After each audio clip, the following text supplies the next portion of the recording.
Hello friends, मैं हूं विकास sir. आपका बहुत स्वागत है अपने यूट्यूब चैनल ओमेगा मैथमेटिक्स में। तो पिछले क्लास में हम स्टडी करते हैं आपको सरफेस केमिस्ट्री यानी चैप्टर नंबर 5 अब क्लास 12 केमिस्ट्री का। उसमें हमने आपको पिछले वीडियो में हमने स्टार्ट किया था आपको भौतिक अधिशोषण और रासायनिक अधिशोषण क्या है और भौतिक अधिशोषण और रासायनिक अधिशोषण में क्या डिफरेंस है। तो पिछले वाला वीडियो नहीं देखे, इस वीडियो का लिंक में डिस्क्रिप्शन में जाएगा, आपको बेहतर कंसेप्ट के साथ मिल जाएगा और आपके लिए बहुत बहुत इंपॉर्टेंट भी टॉपिक है कि भौतिक अधिशोषण और रासायनिक अधिशोषण में अंतर क्या है। आज की इस वीडियो में बात करने वाले हैं नेक्स्ट टॉपिक उत्प्रेरक। नेक्स्ट टॉपिक हमारा स्टडी होने वाला है उत्प्रेरण कैटालिसिस। कैटालिसिस क्या है, कैटालिसिस क्या है, इस वीडियो में पूरा बात करेंगे और इसके कितने तरह के वर्गीकृत किया गया, कितने टाइप में वर्गीकृत किया गया है, आज इसको बेहतर कंसेप्ट के साथ समझने वाले हैं।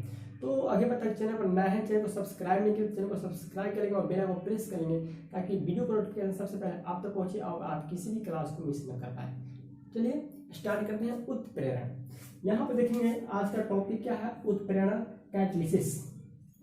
यहाँ पर क्या है उत्प्रेरण, तो इसके बारे में हम बात करें तो सबसे पहले हम स्टार्ट करते हैं कि इसकी डिस्कवरी से देखते हैं। तो सन 1835 ईस्वी में, सन 1835 ईस्वी में बर्जिलियस ने, कौन, बर्जिलियस, ठीक है। सन 1835 ईस्वी में बर्जिलियस नामक वैज्ञानिक ने क्या किया, अभिक्रिया की दर, ठीक है, अभिक्रिया की दर पर संबंधित उस पर बहुत से पदार्थों का क्या किया, अध्ययन किया। यानी कि अभिक्रिया के दर पर बहुत से पदार्थों के प्रभाव का उन्होंने क्या किया, स्टडी किया। तो उन्होंने स्टडी करने के प्रारंभ में एक ऐसे पदार्थ का सर्च किया, एक ऐसे पदार्थ का खोजा जिसका भार और संरचना, ठीक है, जिसका भार और रचना में कोई खास अंतर नहीं था। उसको उन्होंने क्या नाम दिया, उत्प्रेरक। क्या नाम दिया, उत्प्रेरक। और इस घटना का नाम क्या दिया, उत्प्रेरण। घटना का नाम क्या दिया, उत्प्रेरण। यानी कि बहुत से अभिक्रियाओं के दर पर बहुत से उन्होंने पदार्थों को क्या किया, स्टडी किया। तो स्टडी करने के प्रारंभ में एक ऐसे पदार्थ उनको मिला कि जो क्या करता है, जिसकी रचना और भार में कोई डिफरेंस नहीं था, कोई डिफरेंस नहीं था। तो उसको उन्होंने क्या दिया, नाम दिया उत्प्रेरक। उस पदार्थ का नाम क्या दिया उन्होंने, पदार्थ का नाम दिया उत्प्रेरक, उत्प्रेरक। और घटना का नाम क्या दिया, इवेंट का नाम क्या दिया, उत्प्रेरण, ठीक है। यानी कि सन 1835 में बर्जिलियस नामक वैज्ञानिक ने क्या किया, बहुत से रासायनिक अभिक्रियाओं के दर पर बाहरी पदार्थों को क्या किया, अध्ययन किया। और बाहरी पदार्थों अध्ययन पर एक ऐसे पदार्थ का अध्ययन किया जिसकी बनावट में और भार में कोई डिफरेंस नहीं था, जिसकी बनावट में और भार में कोई डिफरेंस नहीं था। तो इस पदार्थ उन्होंने क्या दिया, उत्प्रेरक नाम दिया और घटना का नाम क्या दिया, उत्प्रेरण, ठीक है।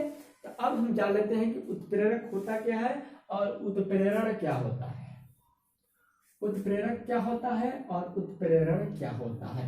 तो हमारा टॉपिक आता है उत्प्रेरण, ठीक है। चलिए, उत्प्रेरक, उत्प्रेरक को कहते हैं कैटलिस्ट।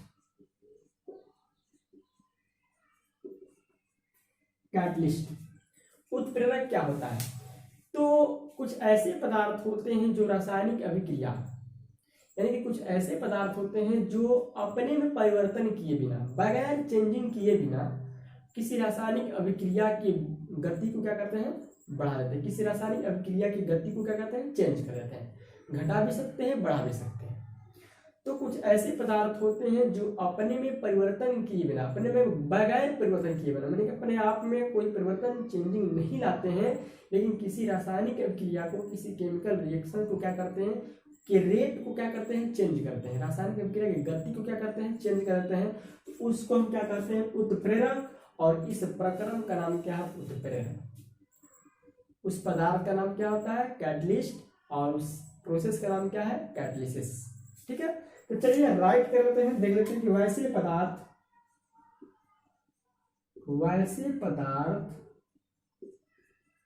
जो, ठीक है, वैसे पदार्थ जो बगैर अपने में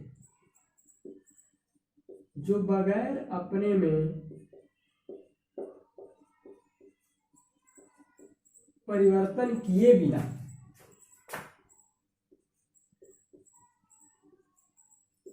ठीक है, अपने में परिवर्तन नहीं करते हैं, लेकिन किसी रासायनिक अभिक्रिया को क्या करते हैं, चेंज करते हैं। रासायनिक अभिक्रिया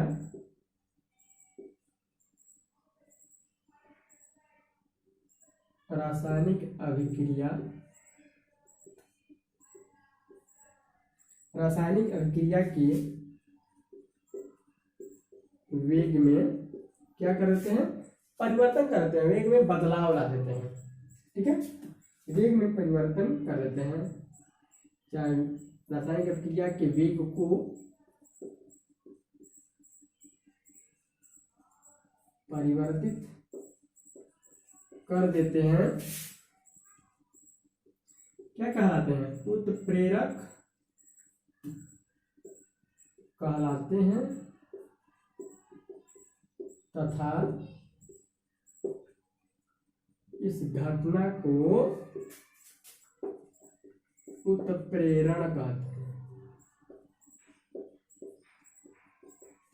क्लियर, यानी कि उत्प्रेरक क्या होते हैं, कि उत्प्रेरक वैसे पदार्थ होते हैं जो अपने में परिवर्तन नहीं करते हैं, किसी रासायनिक अभिक्रिया की वेग को गति में क्या करते हैं, चेंजिंग ला देते हैं। अभिक्रिया के वेग को बढ़ा भी सकते हैं, अभिक्रिया के वेग को घटा भी सकते हैं। तो हम नेक्स्ट में बात करने वाले हैं कि कौन कैसे आपको उत्प्रेरक आएंगे जो बढ़ाते हैं, और कैसे आते हैं उत्प्रेरक आते हैं जो घटाते हैं।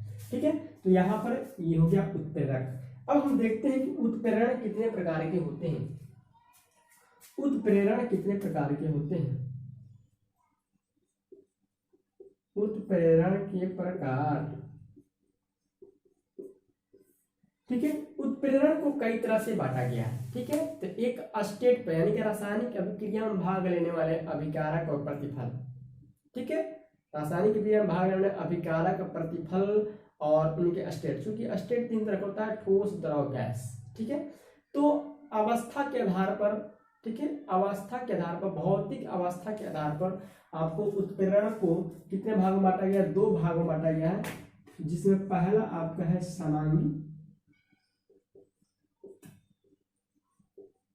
समांगी उत्प्रेरण। यह किसके आधार पर है, भौतिक अवस्था, भौतिक अवस्था किसके, उत्प्रेरक। ठीक है, उत्प्रेरक और जो कैटलिस्ट होते हैं उनकी भौतिक अवस्था के आधार पर आपको दो तरह से बताया गया, एक समांगी उत्प्रेरण और एक हो गया विषमांगी उत्प्रेरण।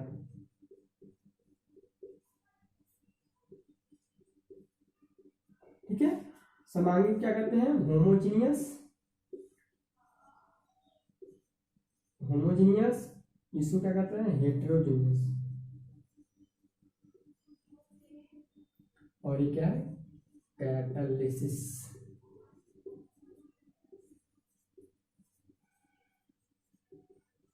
क्लियर, यानी कि उत्प्रेरकों की जो अवस्था होती है, जो फिजिकल स्टेट होता है, यानी कोई आपको उत्प्रेरक कहीं पर ठोस होगा, कहीं पर गैस होगा, कहीं द्रव होगा। ठीक है, तो उसके आधार पर आपको दो तरह से बांट दिया गया, एक समांगी उत्प्रेरण और एक विषमांगी उत्प्रेरण, होमोजीनियस कैटालिसिस और हेटेरोजीनियस कैटालिसिस। अब हम देखेंगे कि आपको होमोजीनियस और हेटेरोजीनियस क्या होते हैं।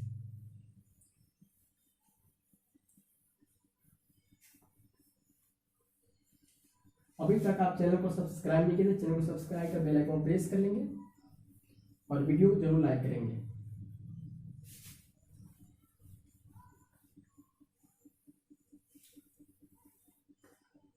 ठीक है, तो अब हम देखते हैं कि समांगी उत्प्रेरण क्या होता है। ठीक है, सबसे पहला हमारा टाइप्स हो गया समांगी उत्प्रेरण। अब इस पर डिफिनेशन से, समांगी उत्प्रेरण से आपको उत्प्रेरकों का एग्जाम्पल मिलेगा, स्टेट भी मिलेगा। ठीक है, तो समांगी उत्प्रेरण हम जानते हैं कि कोई भी अभिक्रिया होती है। ठीक है, कोई भी अभिक्रिया होती है तो उसमें क्या क्या होते हैं, एक अभिकारक होता है और एक प्रतिफल होता है। ये तो पता है कि प्रोडक्ट भी होता है और क्या होता है, रिएक्टेंट भी होता है। तो किसी केमिकल रिएक्शन में आपको रिएक्टेंट भी होता है और प्रोडक्ट भी होता है। तो ये समांगी उत्प्रेरण जो कहता है, जो होमोजेनियस कैटालिसिस कह रहा है कि जब अभिकारक, ठीक है, अभिकारक, जब अभिकारक प्रतिफल और उत्प्रेरक, तीन चीज हुई ना। जैसे मान लीजिए कि हमारे यहाँ पर ये कोई पदार्थ और भी यहाँ पर, ये क्या है आपका अभिकारक है और ये क्या है उत्पाद है, ठीक है। और यहाँ पर आपका कोई उत्प्रेरक है, यानी कि यहाँ पर अभिकारक है और किसी उत्प्रेरक की उपस्थिति में अभिक्रिया होने पर आपको भी उत्पाद बनता है। ये रिएक्शन कह रहा है कि ये जो प्रोसेस कह रहा है कि अभिकारक, उत्पाद और उत्प्रेरक, अभिकारक, उत्पाद और उत्प्रेरक तीनों एक ही प्रावस्था में हो, तीनों एक ही फेज में हो। यानी कि अगर ये सॉलिड है तो ये भी सॉलिड, ये भी सॉलिड, अगर ये गैस है तो ये भी गैस, ये भी गैस, अगर ये लिक्विड है तो ये भी लिक्विड, ये भी लिक्विड। क्लियर? यानी कि तीनों का जो स्टेट है, जो तीनों का जो फेज है वह क्या होना चाहिए, सेम होना चाहिए, एक ही प्रावस्था में होना चाहिए। अगर आपका अभिकारक अगर लिक्विड है तो उत्पाद भी लिक्विड होगा, उत्प्रेरक भी लिक्विड होगा, ठीक है। अगर यहाँ पर गैस है तो ये भी गैस है, ये भी गैस है, अगर ये आपको ठोस है तो ये भी ठोस है, ये भी ठोस है, ठीक है। ऐसे हम समझेंगे, यानी कि कैसे इसको डिफाइन कर सकते हैं कि जब अभिकारक, उत्पाद तथा उत्प्रेरक, जब अभिकारक, उत्पाद तथा उत्प्रेरक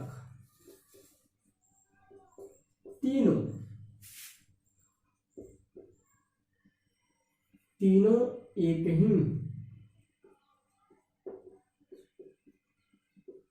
प्रावस्था में हो तो क्या कहते हैं, इस प्रक्रम को समांगी उत्प्रेरण कहते हैं, समांगी उत्प्रेरण कहते हैं। क्लियर?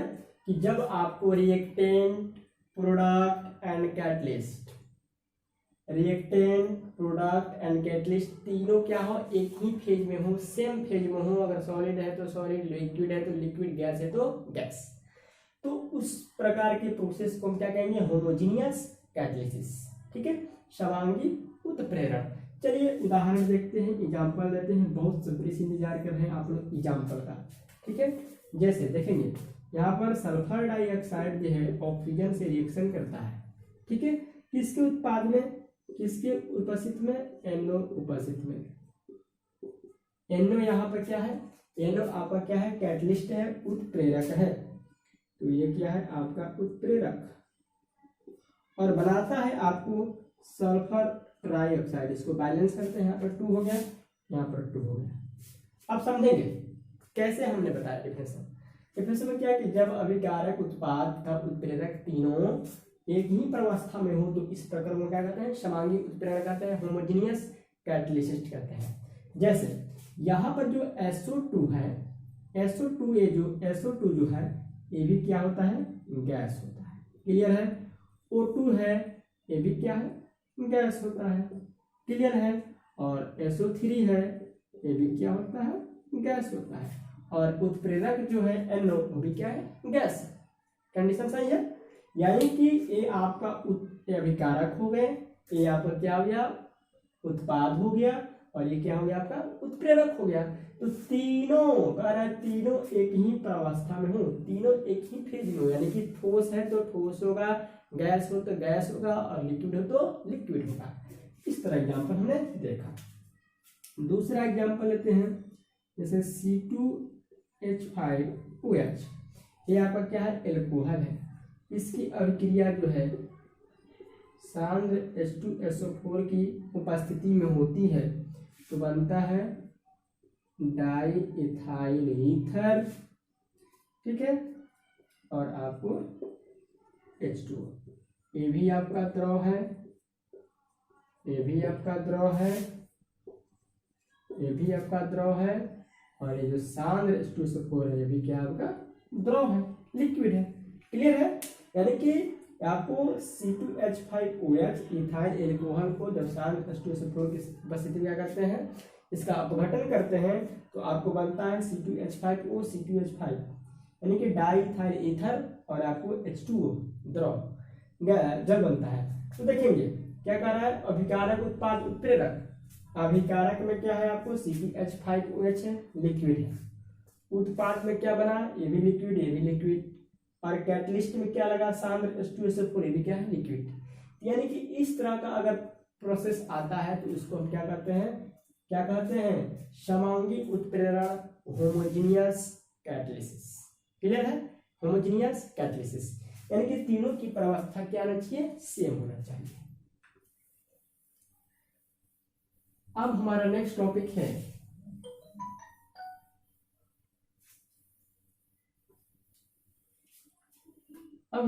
टॉपिक है विषमांगी उत्प्रेरण।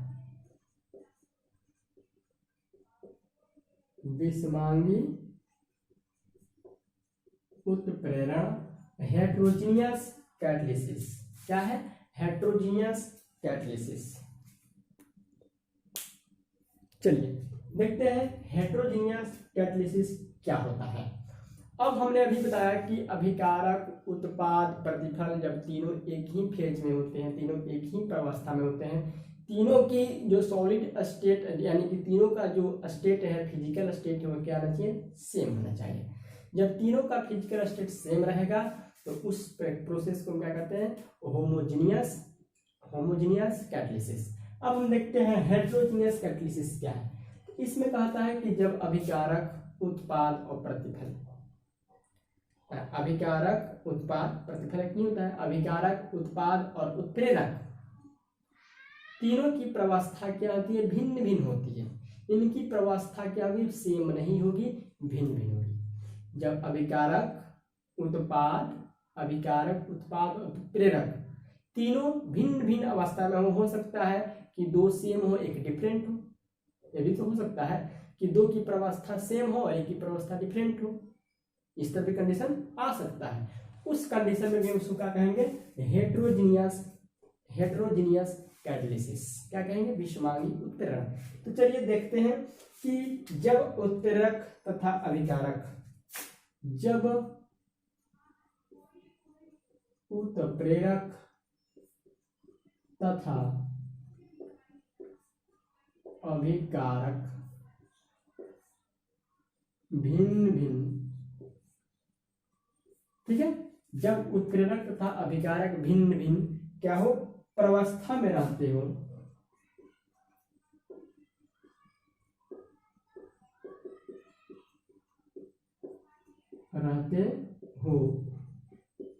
तो इस प्रक्रम को, ठीक है, विषमांगी उत्प्रेरण कहते हैं।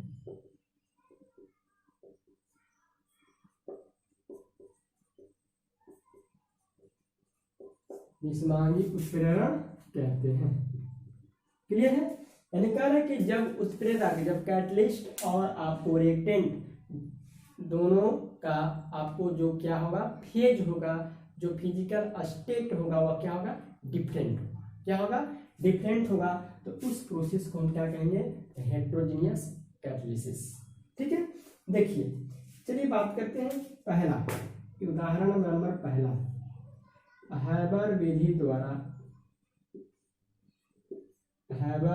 द्वारा अमोनिया का उत्पादन, इसमें क्या होता है, नाइट्रोजन जो है हाइड्रोजन से रिएक्शन करता है, किसके कैटलिस्ट की उपस्थिति में, Fe या MO, ये दोनों क्या है आपको ठोस है।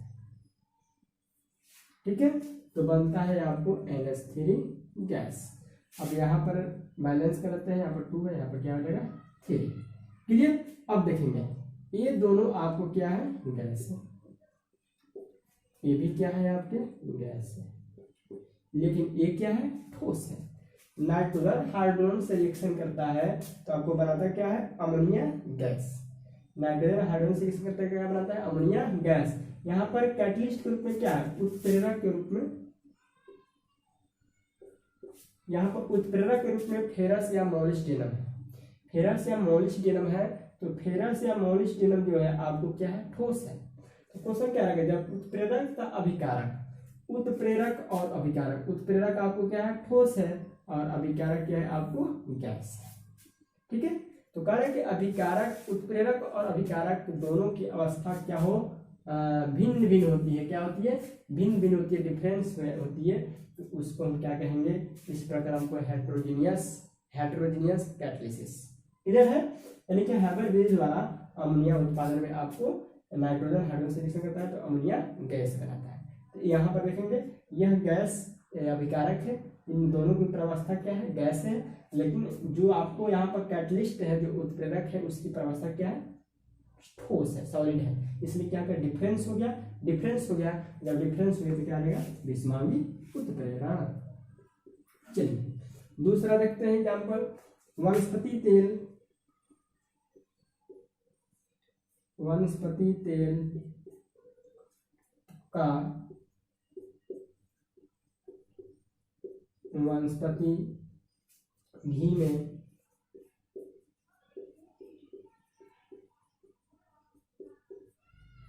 हाइड्रोजनीकरण। क्लियर, यहां पर देखेंगे, यहां पर क्या है, वनस्पति तेल है। ठीक है, और हाइड्रोजन से रिएक्शन करता है तो बनता है वनस्पति घी। ठीक है, और कैटलिस्ट यहाँ पे क्या लगता है, Ni, निकेल लगता है। निकेल क्या है, ठोस है। और वनस्पति तेल ये क्या है आपको, द्रव है।